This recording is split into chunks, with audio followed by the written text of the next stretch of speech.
네, 오늘은 우리 양과 염소 시리즈 세 번째 시간, 왜 지극히 작은 자라 했을까라고 하는 주제의 말씀 같이 나누겠습니다. 자, 우리는 지난주 예수의 제자를 대하는 방식 속에 영원한 운명을 나누게 하는 그 이유와 내용에 대해서 나누었습니다. 이것은 외형적으로 드러나는 단순한 행실이 아니었죠. 보다 더 근본적인 그 존재와 정체성을 드러내었고, 그가 외형적으로 드러나는 어떤 행실은 그 존재의 확장이었습니다. 존재됨의 표현이었어요. 그래서 특히 초점은 이 사랑으로 선대한 지극히 작은 자, 우리가 줄여서 소자라고 하잖아요. 그 소자가 예수 그리스도와 하나로 긴밀하게 결속되어져 있다라고 하는 거, 이게 비밀이었습니다. 그러니까 이걸 한마디로 다르게 얘기하면 소자 안에 생명이 있었다. 지극히 작은 자 안에 진리의 비밀이 있었다. 아무도 주목하지 않지만. 이게 오늘 메시지의 핵심이 될 수도 있겠습니다. 이런 질문으로 이제 시작을 해보면, 첫째는 왜 염소는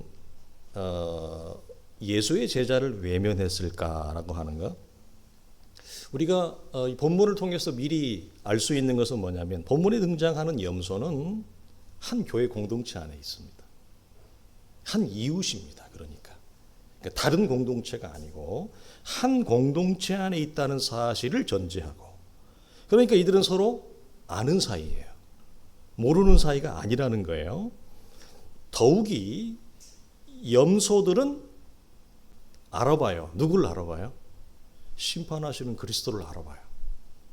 그러니까 염소들은 그리스도를 향해서 뭐라고 부르냐면 주여라고 불러요. 주라고 부를 정도로 그리스도를 알아보는 무엇이 있습니다. 그러나 비극은 뭐죠?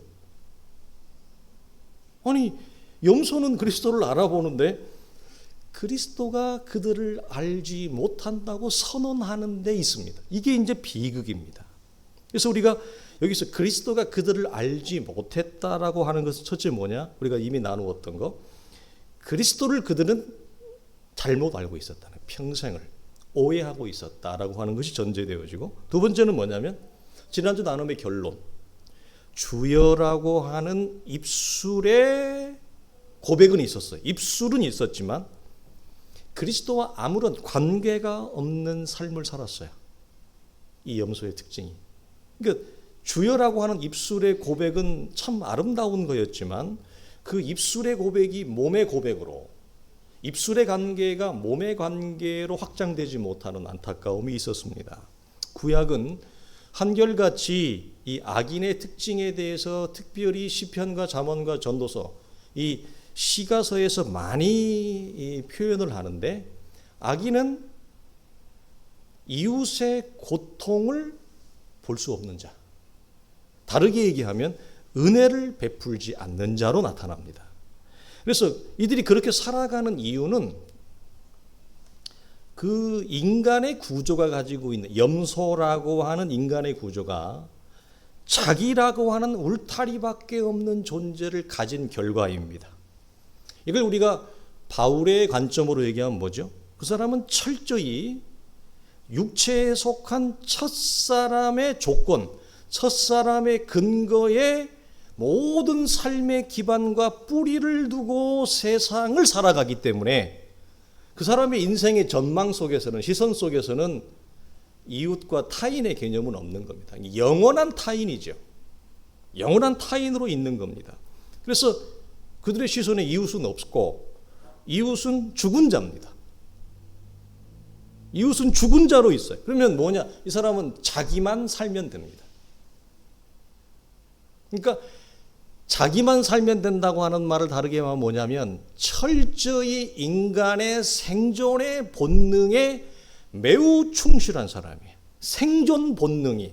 그래서 이 땅을 살아가는 목적, 방향도 나라고 하는 생명의 보존과 생명을 지켜내는데 모든 포커스가 있어요. 그리고 그것이 얼마나 이 땅에서 조금 풍요롭고 넉넉하고 가능하면 힘도 지고 권력도 지고 이 인생의 상부고조 속에 앉아서 생존의 본능을 충실하게 충만하게 확장할까? 이게 염소예요. 양은 이렇게 안 살아요. 네. 그러니까 이들은 자기만 살면 되는 거예요. 우리가 이번 주에 경험했잖아요. 자기만 살면 되는 거예요. 근데 그 사람들이 어디를 가요? 교회를 간다고요. 대형교회 목사들이 그 사람들 축복한다고요. 이건 기독교가 아니에요. 이웃이 없고 타인이 없고 타인을 생명을 짓밟고 폭력적으로 그들을 억압하면서 자기 인생만 생존 본능에 충만한 기독교는 없어요. 그건 여러분 기독교가 아니라 뭐죠? 그건 무속 종교죠. 그건 철저히 무속적인 겁니다. 그러나 안타까운 것은 그것이 잘못하면 우리의 그 소고기에 마블링 낀 것처럼 우리의 신앙의 색채에도 그런 결이 낄 수가 있으니 항상 말씀으로 우리를 비추어 봐야 되는 거죠. 그래서 그들은 말이 좋아 이웃이지 말이 좋아 국민이지 이웃과 국민은 이용과 활용의 대상에 불과한 것입니다. 그들의 안목에 국민이 없잖아요. 그들의 안목 속에 여러분 이웃이 있어요? 없죠. 그들의 안목 속에 국가는 있을까요? 자, 염소의 전망에는 이웃이 없어요. 한 공동체 안에 있는데 그럼 이게 이걸로 끝나느냐? 이웃이 없는 전망을 가진 염소는 무엇도 없을까요?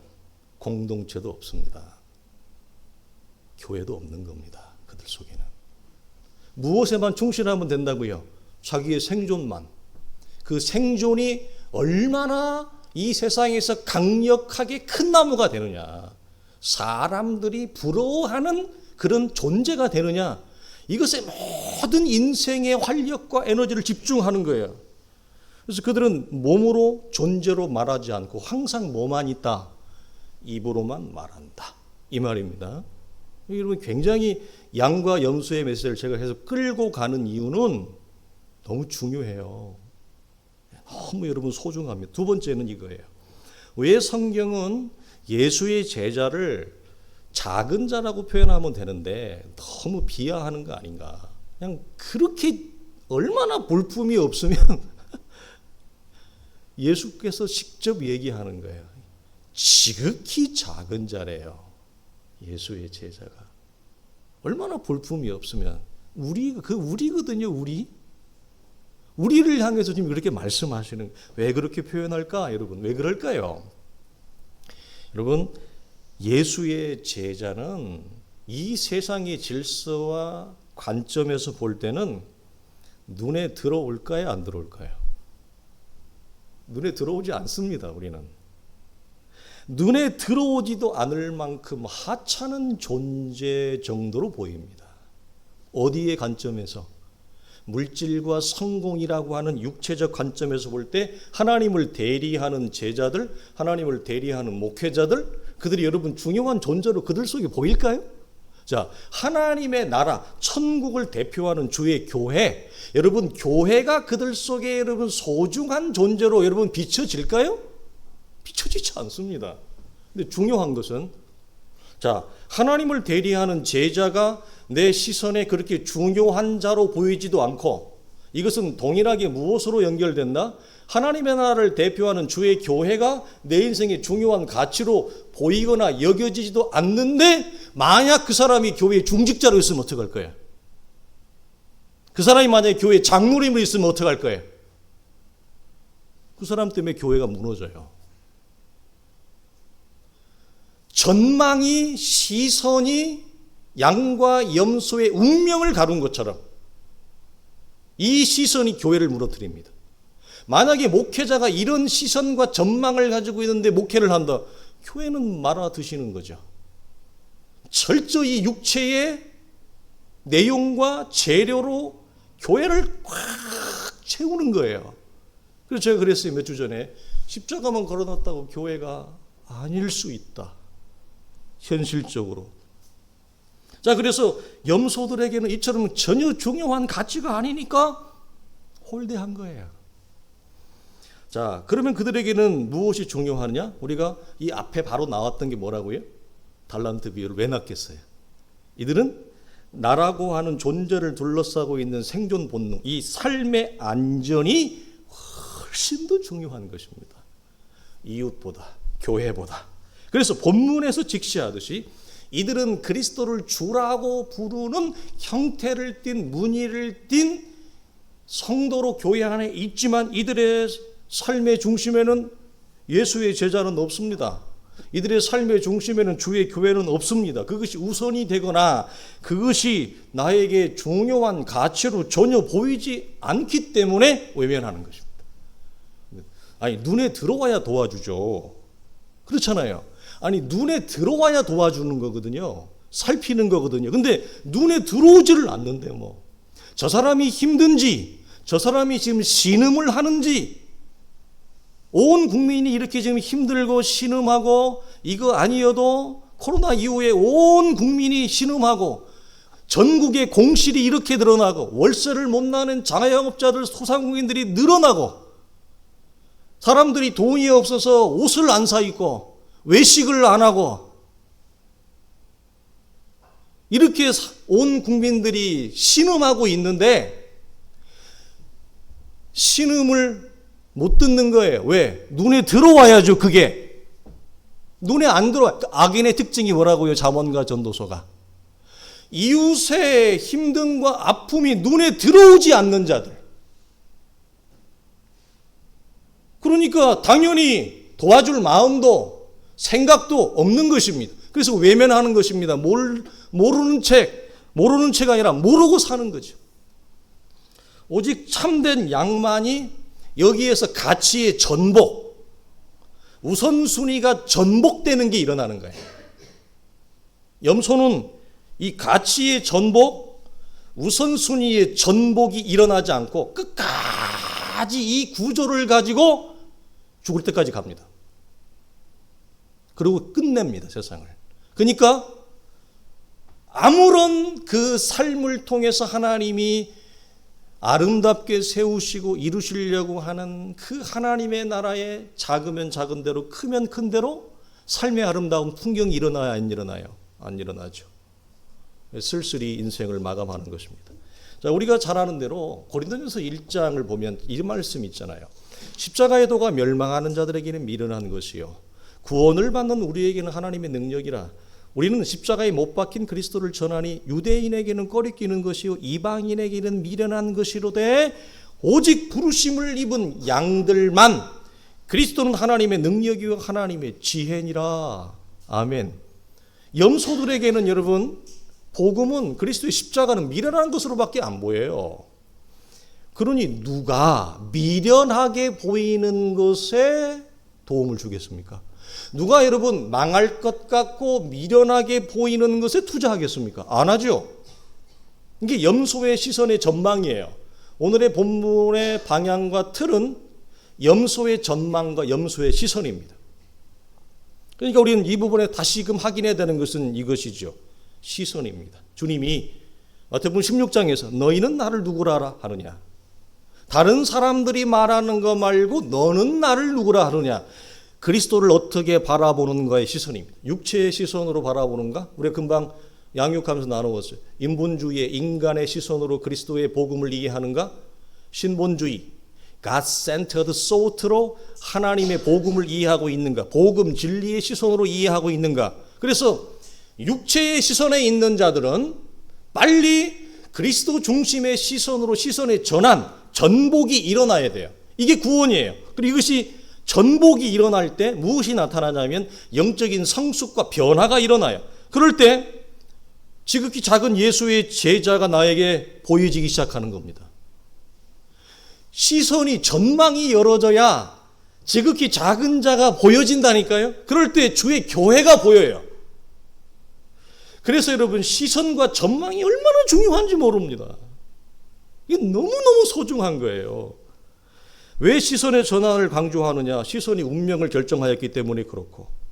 그럼 변하지 않는 염소의 시선이 결국 여러분 무엇을 만들어낼까요? 여러분 이게 기가 막힌 배열인데요. 마태가 염소의 시선을 앞에 놓고 그 다음에 나오는 게 뭐냐? 예수 그리스도를 심판대 앞에 세웁니다. 두 신문을, 다 신문이잖아요. 양과 염소도 심판이죠. 그리스도를 심판대에 세우는 것도 심판이죠. 근데 무엇이 그리스도를 심판으로 몰아가느냐? 죽음으로 몰아가느냐? 염소의 시선이. 이걸 마태가 강조하기 위해서 마태, 마가, 누가, 요한복음 공이 다 등장하는 것은 그리스도의 심판이거든요. 그리스도의 죽음이거든. 이것을 기록하지 않는 기자는 없습니다. 그런데 순서의 배열을 염소의 시선을 먼저 놔요. 그러니까 염소의 시선이 바뀌지 않고 계속 이것을 고수하고 유지해 나가는 그 존재는 이웃도 파괴하고 교회도 파괴하고 그걸 하나로 뭐 한다? 예수 그리스도를 심판대 앞에 세우게 하더라 이거예요. 파괴적인 무도한 결과를 만들어내더라. 무엇 하나가, 시선 하나가, 전망 하나가. 여러분 이게 놀라운 거예요. 사실은 가슴 아픈 거죠. 그래서 그리스도를 도살장으로 몰아내지 않습니까? 우리는 사도 바울이 회심하기 전에 그의 이력을 잘 압니다. 여러분 왜 그가 하나님의 나라를 대신하는 초대교회를 핍박했습니까? 그렇죠? 그가 왜 여러분 주의 교회를 핍박했습니까? 왜 하나님을 대리하는 자들 스데반을 죽였습니까? 무엇이 죽였습니까? 육체의 시선이, 육체의 전망이 교회도 무너뜨리고 스데반도 쳐 죽이는 것입니다. 염소의 전망은 그리스도를 심판대 앞에 세우는 거예요. 그래서 여러분 고린도후서 5장에 훗날 이렇게 고백하잖아요. 그러므로 우리가 이제부터는 아무 사람도 육체대로 알지 아니한다? 육체대로 전망하지 아니하노니 비록 우리가 그리스도도 육체대로 내가 판단했다. 그러나 이제부터는 이같이 알지 아니하노라. 여러분 놀라운 겁니다. 자, 그럼 이제 우리는 또 빌라도의 법정으로 여러분 가봐야 되는데 빌라도의 법정을 요한복음을 이렇게 얘기합니다. 이에 빌라도가 다시 관정에 들어가 예수를 불러 이르되 네가 유대인의 왕이냐? 예수께서 대답하시되 이는 네가 스스로 하는 말이냐? 다른 사람의 말이냐? 주님은 항상 우리의 개인적인 관계에 물음을 해요. 다른 사람 얘기 말고 네가 어떻게 생각하느냐? 너와 나의 관계에서 너의 전망은 뭐냐? 너의 시선은 뭐냐? 이거지. 다른 사람이 이러던데요. 그거 말고 주님이 묻잖아요. 자, 여러분 질문은 여러분 빌라도의 시선에 비친 예수는 어떻게 보였을까요? 빌라도에 비친 예수는 어떻게 보였을까요? 빌라도가 네가 유대인의 왕이냐는 말을 했습니다. 입술에 말을 했습니다. 입술에 시인이지요? 여러분 이게 시인입니까? 조롱입니까? 시인이 아니죠. 빌라도로 대변되는 로마 제국이 다스리는 그 시대의 질서와 관점, 그 로마 제국의 시대와 세상의 눈에 비친 예수는 아무짝에도 쓸모없는 인물이었습니다. 네가 유대인의 왕이라고? 이걸 풀어서 얘기하면 뭐죠? 네 꼴을 봐라 이겁니다. 네 꼴을 봐라. 네가 어디를 봐서 왕이냐? 시인이 아니죠. 그래서 십자가 위에 달리셨을 때도 뭐라고 조롱했죠? 네가 하나님이거든. 만일 하나님이거든 십자가에서 내려와 봐라. 시인이에요, 조롱이에요? 조롱이죠. 심지어 한편 강도조차도 평생을 악을 일삼고 살아왔던 생존 본능에 온갖 에너지를 집중하고 살아왔던 그 악한 강도조차도 뭐라고 얘기하죠? 똑같이 조롱합니다. 여러분 세상의 시선과 관점에서 염소의 시선에서 그리스도는 아무짝에도 쓸모없는 것입니다. 그래서 고린도 교회의 사도 바울이 뭐라고 얘기하죠? 사람들이 이 발을 이 돌을 던져버렸다. 아무짝에도 쓸모없는 돌이라고 해서 던져버렸는데 사실은 이것이 하나님의 집을 일으켜 세우는 거룩한 주춧돌, 구원의 돌, 생명의 돌, 진리의 돌, 비밀의 돌이었다. 이것을 얘기하는 겁니다. 여러분, 누구에게만 예수가 여러분 하나님의 능력이요 지혜로 보인다고요? 양에게만. 바울의 고백대로 오직 부르심을 입은 자들에게만 그리스도는 하나님의 능력이요 하나님의 지혜이니라. 헬라인이나 유대인은 미련한 것이요 꺼리끼게 보일 뿐이다. 여러분, 그것이 오늘 성경이 말하는, 그래서 지극히 작은 자라 칭했고 그런 대접을 받은 것입니다. 성경이 말하고 싶은 것은 이겁니다. 피조물이 창조주를 심판할 수 있냐고 물어보는 겁니다. 자식이 부모를 심판대에 세워놓을 수 있냐고 물어보는 겁니다. 자, 그럼에도 불구하고 우리의 현실은 그리스도를 심판대에 세웁니다. 이것이 이 세상이 가지고 있는 불완전함, 이 세상이 가지고 있는 연약함, 미천함, 패역함입니다. 그리고 우리 이것을 한마디로 총체적인 모순이라고 얘기를 합니다. 육체의 시선, 염소의 시선인 그리스도뿐 아니라 그에 속한 것을 파괴합니다. 그래서 염소의 시선이 왜 심판을 피하지 못하느냐? 여러분, 이런 차원에 있기 때문에 그래요. 그래서 양과 염소의 비유가 알려주는 메시지, 지혜란 뭐냐? 이게 오늘 말씀의 결론입니다. 진리는 아무짝에도 쓸모없어 보였던 지극히 작은 소자 안에 있었습니다. 이걸 여러분 발견하는 것이 복음의 안목이 열어지는 겁니다. 여러분, 누가 소자 안에 생명이 있다고 여러분 보겠습니까? 누가 소자 안에 복음의 비밀이 있다고 보겠습니까? 아무도 주목하지 않는데, 그 세상의 관점과 질서에서는 눈에 들어오지 않는데 이겁니다. 진리는 그래서 우리가 전혀 예상하지 못한 곳에 있다는 얘기입니다. 진리는 우리가 전혀 예상하지 못했던 곳에서 진리는 만납니다. 그래서 왜 그러느냐? 우리 신앙의 선배들은 이 부분에 아름다운 표현을 썼는데요. 진리는 거지의 옷을 입고 있기 때문이었다. 진리는 거지의 옷을 입고 있기 때문에 보이지가 않아요. 여러분, 놀라운 표현이에요. 그래서 육체의 시선에는 안 보이는 거예요. 심령이 가난해져야 비로소 거지의 옷을 입고 있는, 남루한 옷을 입고 있는 진리가 보여요. 그래서 이 차원에서 왜 우리가 인생이 실패와 몰락을 경험했을 때 진리를 발견하게 되어지느냐? 인생이 왜 낭망하고 고통과 고난 속에 들어갈 때 진리를 발견하느냐?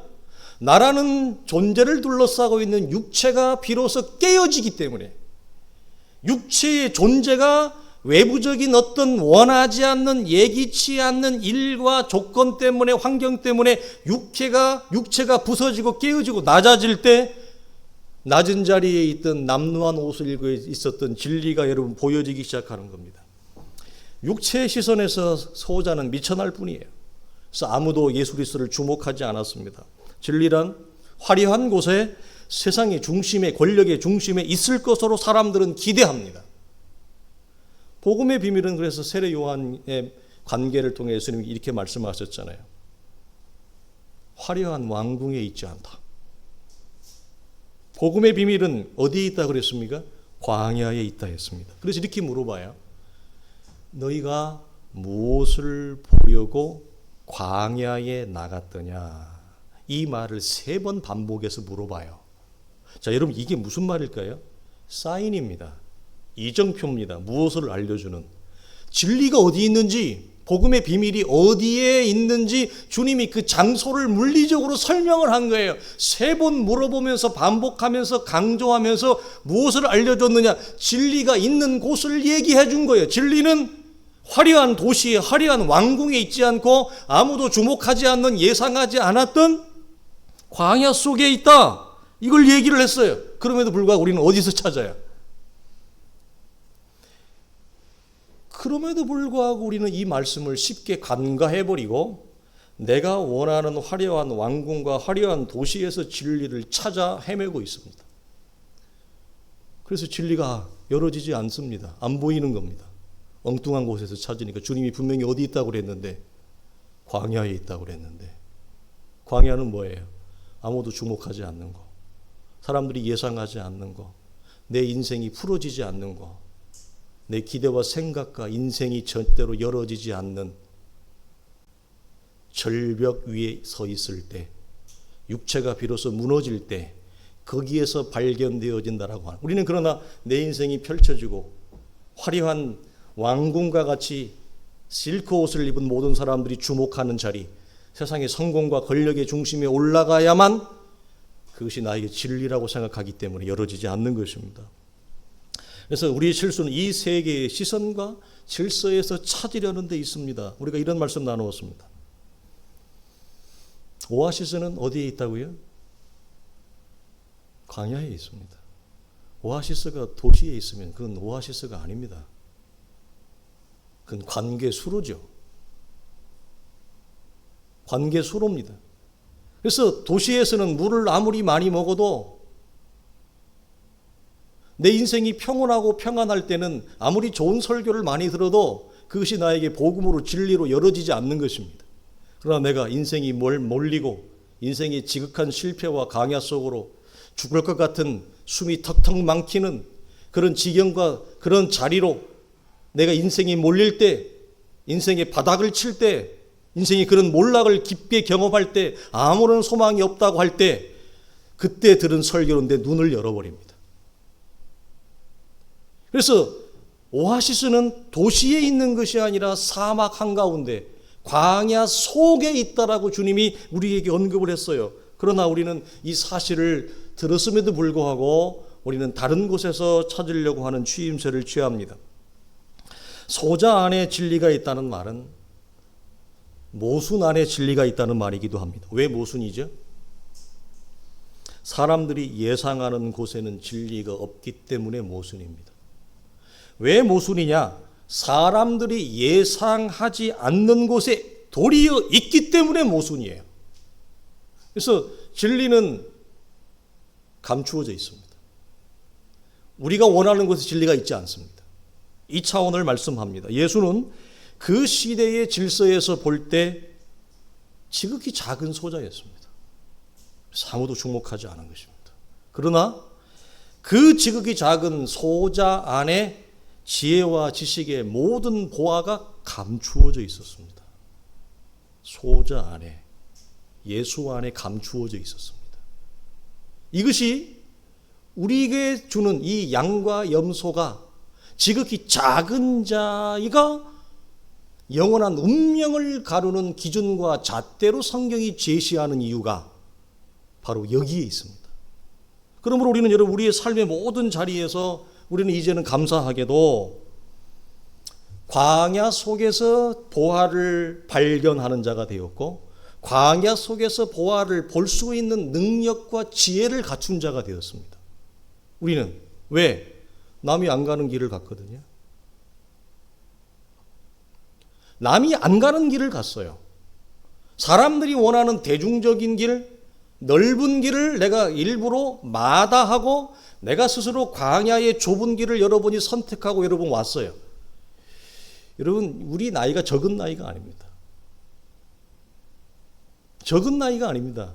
여러분 이게 옛날 같으면 꼬부랑 할머니예요. 이거 다 꼬부랑 할머니예요. 현대 이 문명의 이기 때문에 이게 지금 뭐 다시 한번 시집을 가도 될 만한 얼굴처럼 보이는데 여러분 이 6년이라고 하는 꼬부랑 같은 할머니 옛날 같으면 이 인생에서 이 나이에 여러분의 시선과 전망과 믿음의 폭과 넓이가 깊이가 이렇게 바뀔 수 있다고요? 6년 만에?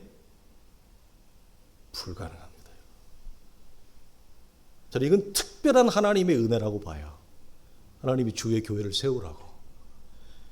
안타깝지만 사실은 그렇지 않기를 원하지만 여러분 이후에 오는 분들은 여러분하고 전망과 시선에서 여러분 엄청난 간격과 차이가 있을 것입니다. 그 6년을 광야 속에서 하나님과 동행한 걸 무엇으로 채우죠? 그럼 무엇으로 앞당길 거예요? 그것은 광야를 걸어가 본 자들만이, 광야 속에서 오아시스를 맛본 자들 속에 주어진 하나님의 은혜와 선물이 아닙니까? 넓은 곳에서 복음의 비밀과 진리를 여러분 발견하지 못하는 이유. 그래서 여러분을 보면서 소자 안에 좁은 곳에 남들이 주목하지 않는 곳에 복음의 비밀이 있다? 진리 아닙니까? 생명의 말씀 아닙니까? 그럼 우리는 지금 어디에 서 있고 어떤 방향으로 우리가 나아가야 되는가라고 하는, 그래서 우리는 무엇으로 감사하며 감격하며 오늘도 전혀 흔들리는 이 세상 속에서 요동하지 않고 우리의 믿음의 길을 걸어갈 수 있느냐? 이 아무도 주목하지 않는 소자 안에 하나님이 감춰놓은 복음의 신령한 지혜와 지식의 온갖 충성한 보화가 우리의 영혼의 체험과 만족과 배부름으로 오기 때문에 현실의 요동 속에서도 우리는 기꺼이 이 길을 뭐죠? 하나님의 만화를 전망하며 걸어갈 수 있는 것. 이게 여러분 멋진 성도가 아닙니까? 이게 진짜 믿음의 여정이 될 수 있을 것입니다. 그럴 수 있기를 주의 이름으로 간절히 축원합니다. 기도하겠습니다.